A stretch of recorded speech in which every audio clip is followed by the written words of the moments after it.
Saludos, nos encontramos en el día de hoy en lo que es el Estadio José Briceño, donde estaremos realizando un programa especial luego de lo acontecido en el día de ayer con la exaltación del cuarto dominicano, bateador designado David Ortiz de los Medias Rojas de Boston, de los Mellizos de Minnesota y también de Seattle en su momento, donde estaremos conversando parte de lo que hizo David Ortiz en las Grandes Ligas, desde su debut hasta el equipo de los Medias Rojas de Boston. Y me acompaña uno que sabe mucho de béisbol y conoce parte de la historia vivida de el Big Papi David Ortiz, mi hermano Manuel Frías. Gracias, Franklin. Gracias por venir a la casa de béisbol en Puerto Plata, que es José Briceño, en malas condiciones, como ustedes pueden apreciar y apreciarán gracias a la cámara de los barrios, pero gracias por venir, aquí estamos. Mira, vamos a entrar en materia. En el día de ayer se hizo oficialmente, ya era de modo rumores, la entrada del dominicano David Ortiz. Entró con el 77.9% en lo que es su primera aparición en la boleta del Salón de la Fama, el dominicano David Ortiz. Pero la historia hay que narrarla desde 1997, cuando él debuta con los Mellizos de Minnesota. Sí, fíjate, David en su momento cuando llegó a Grandes Ligas con los Mellizos era un muchacho alto, fuerte. ¿Sabes? David siempre ha sido un muchacho con mucho cuerpo. Nosotros lo vimos desde pequeño, siguiéndolo a finales de los 90 su carrera. El equipo de Minnesota tenía su apellido Arias, David Arias, el apellido de su madre. Luego pasó, luego que lo dejaron libre, lo cortaron vía waivers el equipo de Minnesota, y ahí fue donde ya el equipo de Boston, gracias a Pedro Martínez, decide llevárselo al equipo de los Medias Rojas para crear una de esas historias icónicas de uno de esos peloteros que uno dice, caramba, ¿por qué dejaron tanto talento fuera? O sea, que David firmó con Seattle, quizá muchos no conocían esa etapa. Él estuvo con los Marineros de Seattle, después fue cambiado vía regla 5 al equipo de los Mellizos de Minnesota, y ahí, como había comentado en su momento, el equipo lo deja libre, finalizando la década de los 90, y ya Boston, sabiendo que Mo Vaughn en ese momento ya dejaba de ser ese pelotero estrella, ese designado, ese primera base. Boston siempre buscaba tener un jugador de nivel que tenga el mismo estilo, la misma fuerza y que podía aportar lo mismo. Vieron en David eso, y gracias a Pedro Martínez, que tuvo que ver bastante en esa firma, porque Pedro Martínez vio el potencial que tenía David, y prácticamente el resto es historia. Si la memoria no me falla, eso fue un lugar de Santo Domingo donde Pedro Martínez logró conversar, socializar con David Ortiz. Pedro le dijo, dame un minuto, y llamó a la organización de los Medias Rojas de Boston, y ya como dice Manuel, el resto es historia. Más de 500 cuadrangulares, bate de plata, también MVP de Serie Mundial, tres anillos donde él fue parte fundamental con Manny Ramírez, donde él mismo menciona que Manny fue su inspiración en lo que tiene que ver con el tema de bateo. Y hoy en día ya David Ortiz, cuarto dominicano, primer jugador designado, ya que anteriormente habían dos lanzadores, primero Juan Marichal, Pedro Martínez, y el tercero fue Vladimir Guerrero, que todo el mundo conoce lo que hizo Vladimir en lo que tiene que ver con el béisbol de las Grandes Ligas. Así es, mira, David llega a Boston, es un muchacho que pensábamos nosotros que va a ser David en Boston. Yo siendo fanático de los Yankees del 96 decía, bueno, este para mí es un out fácil. Pero el muchacho, así como tú dices, agarró experiencia de Manny, de Kevin Millar, de ese grupo que tuvo en los primeros años, los 2000, cuando ellos comenzaron a hacer ese equipo, a crecer como equipo y ganar su primera serie mundial. En esa serie icónica contra los Yankees, viniendo ya de una serie de campeonato, ya de un 3-0 prácticamente para venir a barrer la serie. Dándole los palos a Mariano Rivera, que nos dejaba a nosotros, como decimos aquí en el patio, llorando después de ver esa gran actuación de David. Y gracias a Dios pudimos ver la consistencia durante los años. Vimos ya después que Manny, por los problemas de esteroides, ya sale del equipo de Boston, va a los Dodgers. Pedro termina fuera de Boston por asuntos contractuales y que no quería operarse el hombro, y se fue a los Phillies de Filadelfia, donde alcanzó la Serie Mundial con ellos contra los Yankees en 2009, pero aún así David se quedó, y David se queda ayudando a un equipo, ayudando a muchachos jóvenes. Luego llegan a una Serie Mundial 2013 contra San Luis, donde él fue el MVP, y muchos pensaban que a esta altura del juego, de 2013, no tenía mucho que aportar. Aún así, David, ya retirándose prácticamente en 2016, si no me falla la memoria, y me excusa si se me borra, es la edad, llega un momento donde en su última temporada, una de las mejores, fue quizás la mejor para un bateador de poder, entrando a sus 40 y tantos años. Y tú dices, caramba, ¿debieron dar el MVP a él? Claro que sí. Ese año debió de retirarse con ese MVP. Pero la MLB siempre tiene su manera de cómo hacer las cosas y hay que aceptarse. Tú puedes alegar que David Ortiz llega a un Salón de la Fama, muchos podían alegar que no podía entrar en la primera ronda. Caramba, si ustedes vieron que hace unos años atrás entraron a Edgar Martínez, que duró prácticamente 10 años batallando para que pudiera entrar como bateador designado, no tanto como tercera base, porque él empezó tercera base en Seattle. Incluso él conocía a David cuando él entró junto a principios de los 90, porque él también firmó y era novato en esa época. Pero el hecho de Edgar, de moverlo de tercera base, jugar muy poco en primera y tenerlo que convertir en un bateador designado completo, a tiempo completo, fue lo que llevó a que los votantes en Estados Unidos entendieran que iba a llegar un momento, hace 10 años atrás, que iba a entrar un designado y había que entrar a uno, y al mejor designado en ese momento, porque hay que decirlo así, Edgar Martínez es el mejor designado en su momento, y por él es quien lleva el nombre, el premio a mejor bateador designado en las grandes ligas, que David lo ganó más de 4 veces. Es decir, ¿cómo las personas pueden negar que David Ortiz es primera elección del Salón de la Fama? Cuando él te gana varios premios Hank Aaron, pero también te gana el mejor premio a su posición. Tenían que entrar al nombre o al personal al personaje primero del nombre del premio, para después darle la distinción al mejor bateador designado de todos los tiempos, que es David Ortiz. Mira, un dato a agregar: David Ortiz, un latino más, se une a una lista de 5 peloteros, entre ellos Mariano Rivera, Roberto Clemente, Rocaré, propio Iván Rodríguez, que entraron en la primera elección en lo que tiene que ver con la boleta del Salón de la Fama.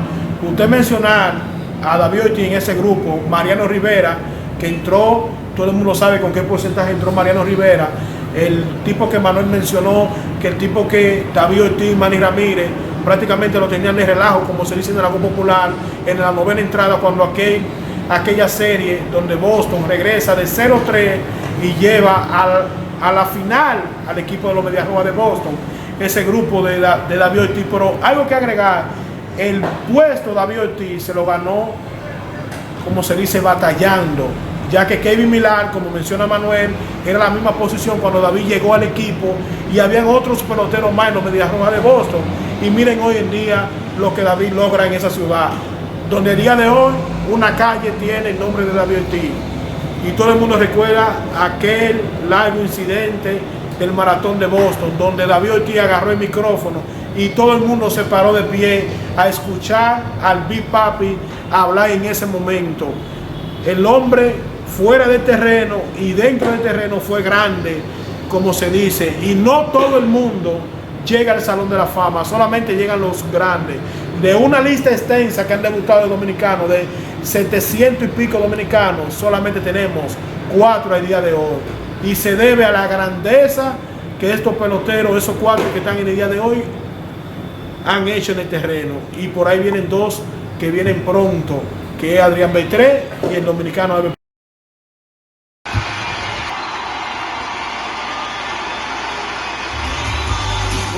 Mucho hablan del impacto de David Ortiz como jugador.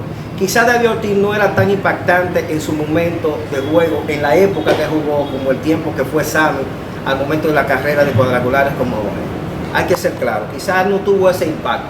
Quizás David no tenía el impacto de un Barry Bonds, que Barry Bonds para mí tiene que estar dentro del Salón de la Fama, porque a pesar de los esteroides, ya él era un miembro del Salón de la Fama antes. En su carrera en Pittsburgh, solamente su tiempo en Pittsburgh, antes de llegar a San Francisco, Barry Bonds ya era un miembro del Salón de la Fama. El mismo caso de Roger Clemens. Roger Clemens, antes de ir a Boston, antes de ir a los Astros de Houston, antes de llegar a Toronto, siendo de Boston, ya él era un miembro del Salón de la Fama, por todos los méritos que tenía.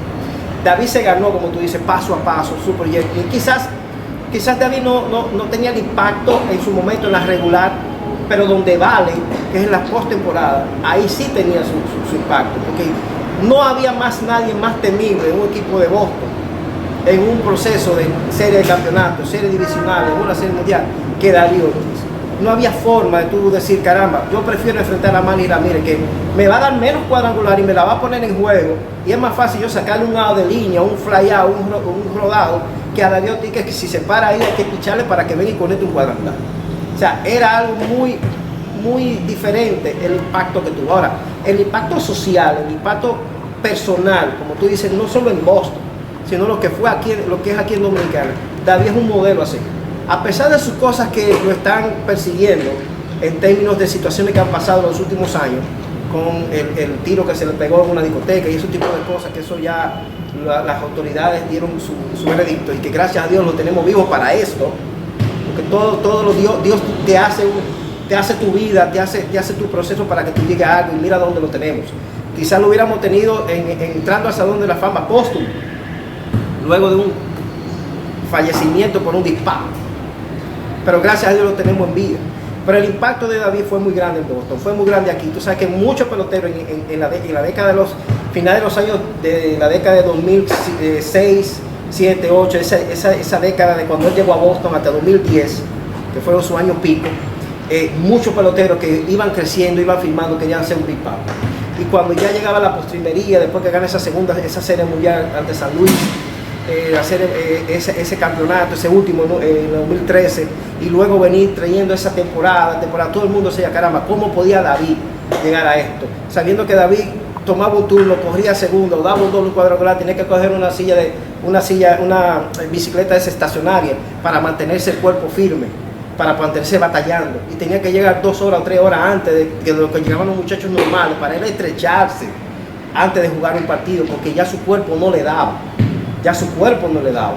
Y es algo increíble. Miren, no sé para los fanáticos de béisbol, pero para los conocedores de historia, tú tienes dentro de Boston a Ted Williams como quizás el mejor jugador de Boston todos los tiempos, pero tú no puedes quitarle que detrás de él está David Ortiz.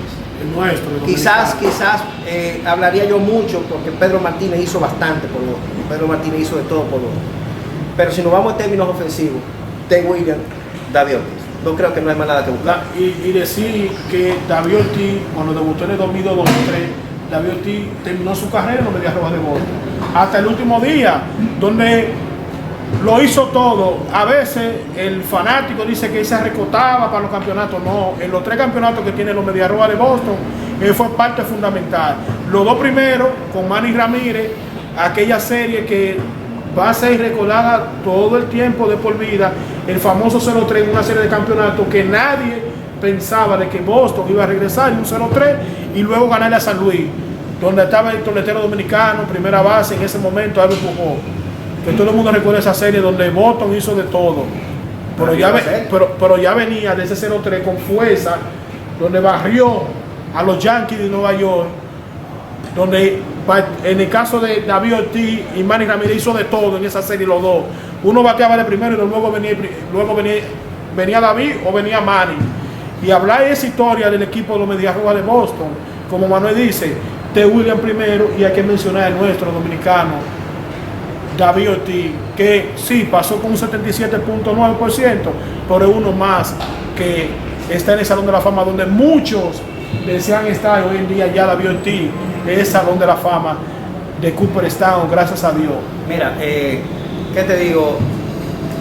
El 70% sabíamos que no iba a llegar a un 80%, lamentablemente, por muchas cosas. No, yo bueno, disculpa que te interrumpa, que se le aclare al público de que la boleta que se daba a conocer, donde iba por un 83, 84, y así mismo Roger Clemens con más de un 75%, y Barry Bonds, ya había mucha gente haciéndose especulaciones de que wow, se va a romper el maleficio, y va a entrar Barry Bonds y va a entrar Roger Clemens con David Ortiz.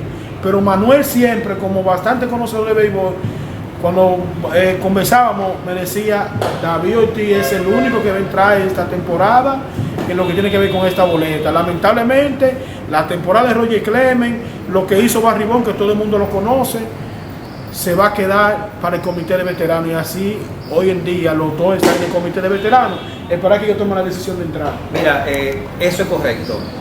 Todo lo que todo el mundo estaba viendo, el tracker del Salón de la Fama, era todas las personas, todos los votantes, los más de 300 votantes que tiene el Salón de la Fama, hacían público.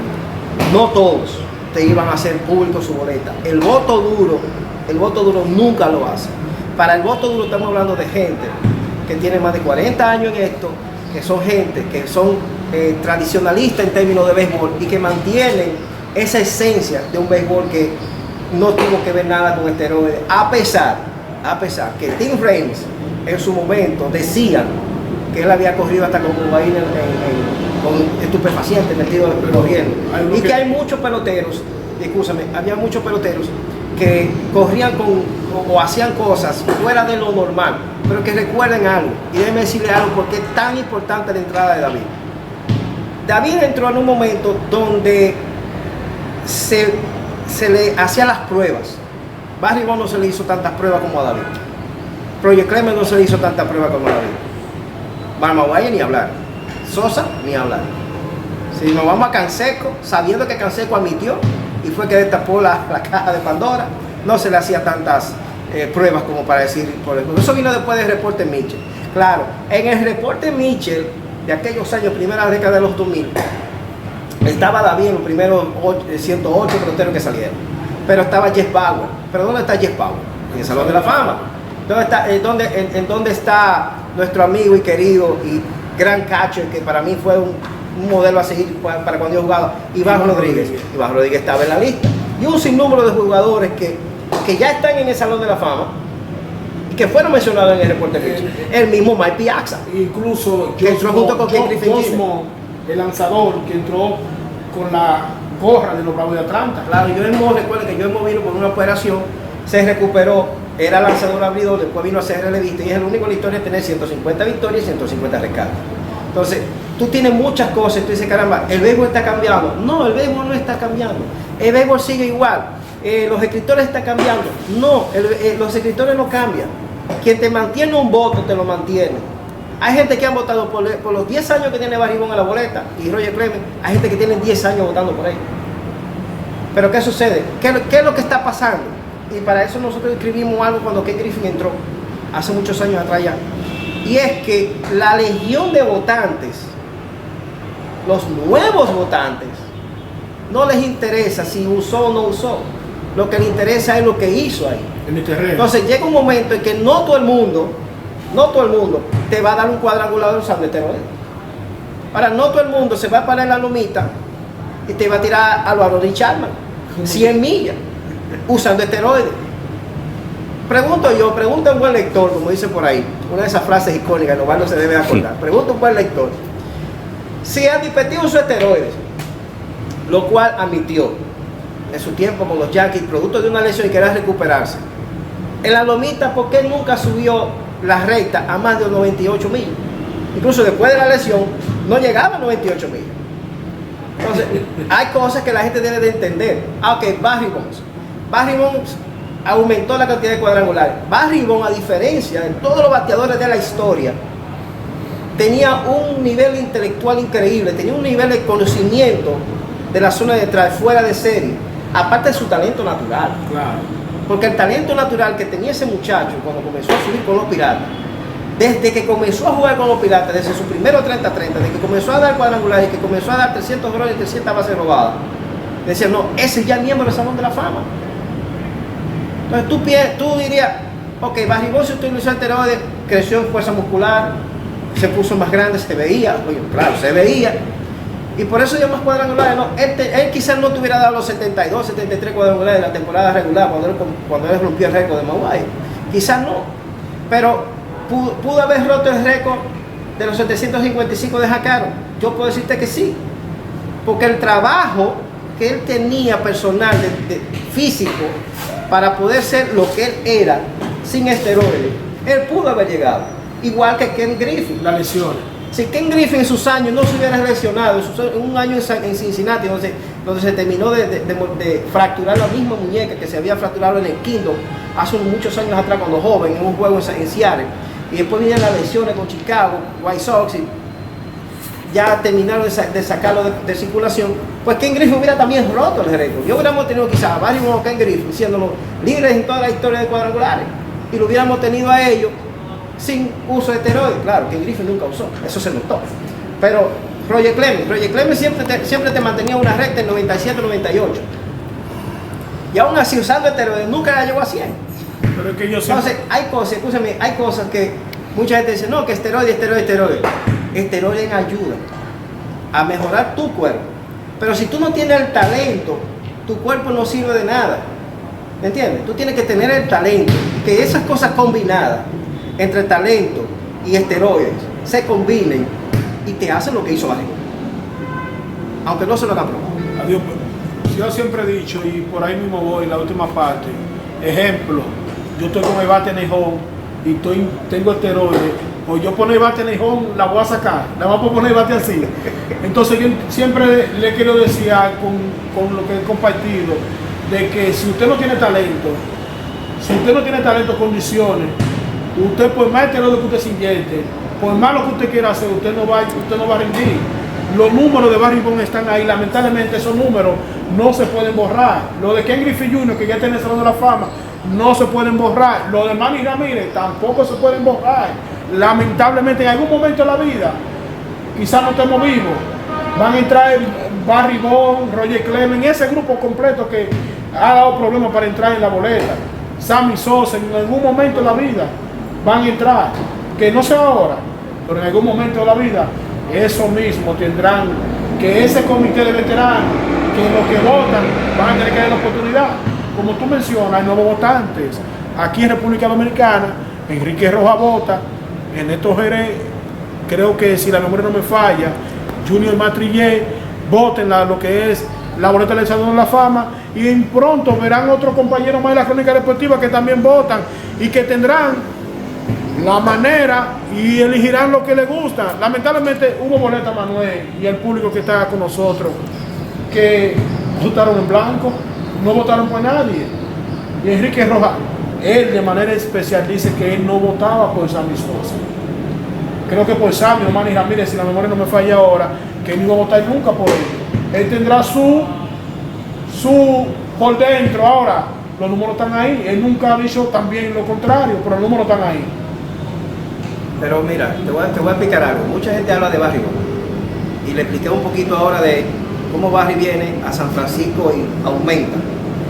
Pero vamos a hablar de uno nuestro, y tú lo mencionaste, Sammy Sosa. Sammy Sosa llegó con los Rancheros de Texas a las Grandes Ligas. Un muchacho alto, espigado, flaco, delgado, un outfield. No era muy buen bateador. Firmado aquí En Puerto Plata, eso era gracias a Lovaldo por hacer esa remembranza. Pero déjame decirte, Sammy no era un bateador de poder. Sammy no era una superestrella en ese equipo de los Rancheros de Texas.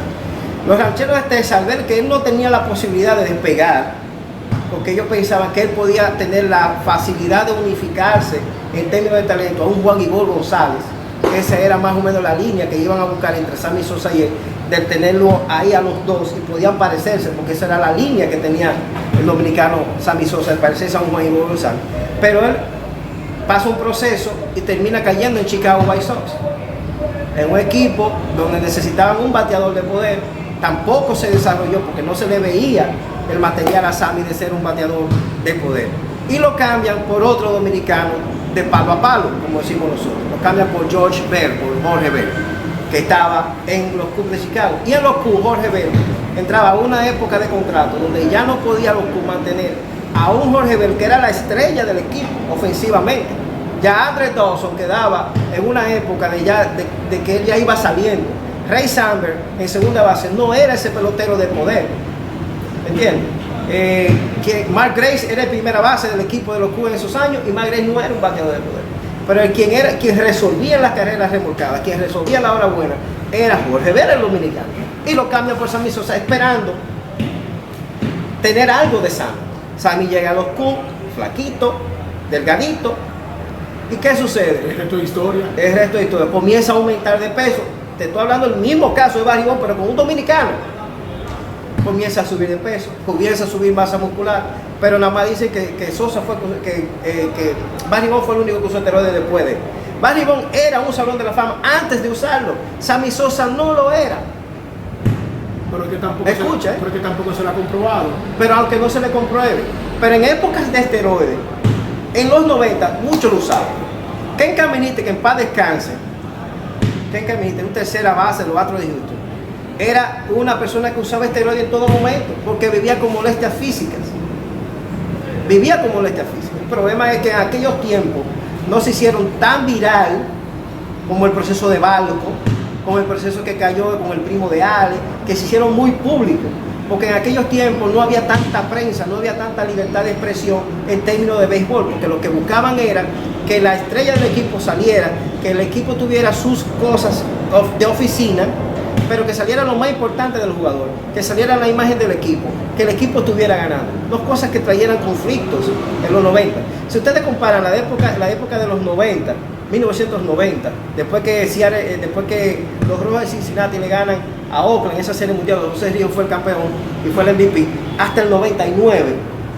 Si tú comparas, la única noticia en esos años polémica grande fue la huelga del 94. Pero si nos vamos después de ahí a 2000 hacia acá, todo ha sido esteroides. En aquellos tiempos no había esteroides. No había, la imagen de los esteroides no estaban tan a flor de piel. Hasta que pasó con Maguire, el problema de su rodilla, que tenía que usar Andro y otros más medicamentos para poder jugar, porque Maguire no podía jugar. Él llegó a San Luis ya acabado físicamente y tenía que buscar algo para poderse mantenerse en forma. Claro, los esteroides ayudaron a subir físicamente, pero así mismo ayudaron físicamente a Sammy Sosa, porque las proteínas que todos estos niños que practican aquí toman, si no están certificadas por MLB, tienen esteroides. Si tú vas a un gimnasio y compras una proteína, todos los que usan en los gimnasios tienen esteroides.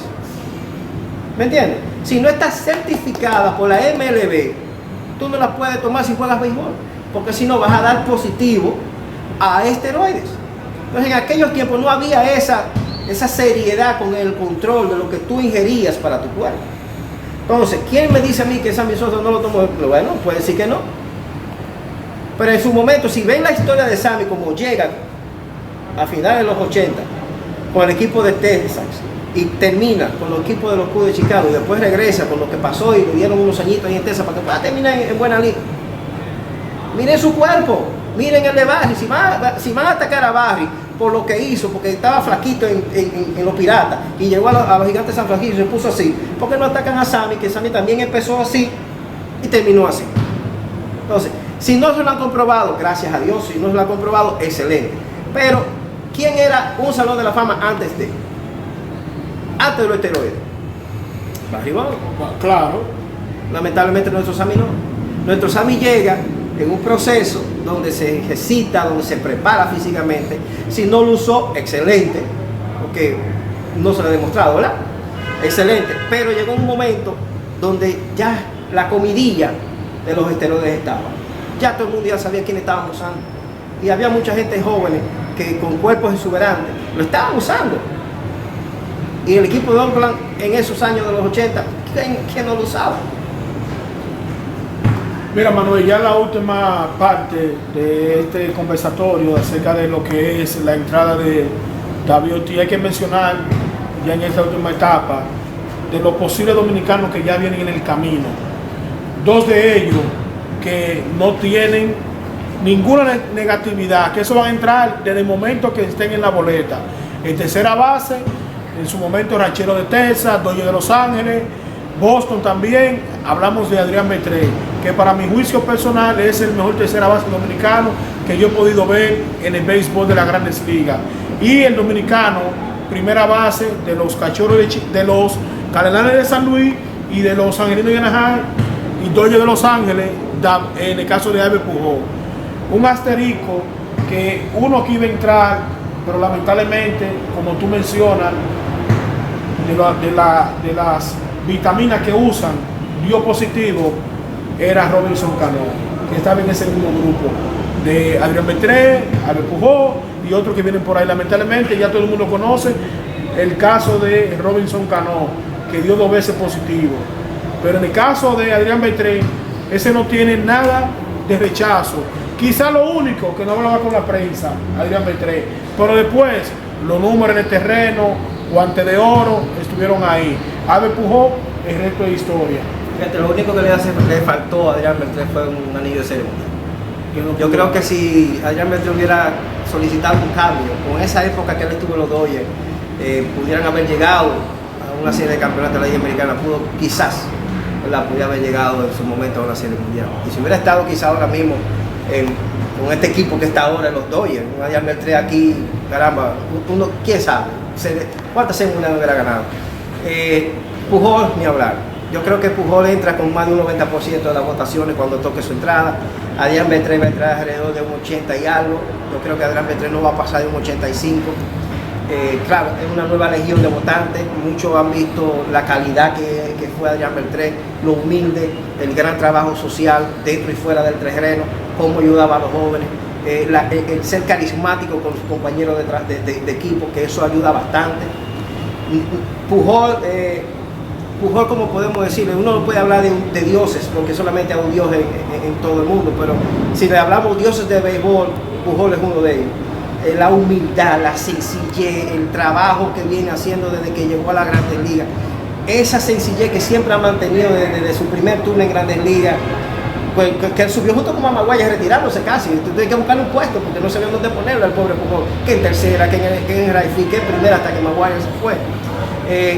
A venir a tener ese contrato multimillonario con los angelinos, y la historia, y lamentablemente no poder cumplir con lo que se esperaba por las lesiones, no quererse operar y muchas cosas, pero aún así mantener la seriedad, la sencillez y el cariño a la gente, a su pueblo dominicana, igual que Adrián Beltré. Óyeme, son gente que se ganaron su puesto en el Salón de la Fama, pero no solamente de ellos, sino en el Salón de la Fama de todos nosotros.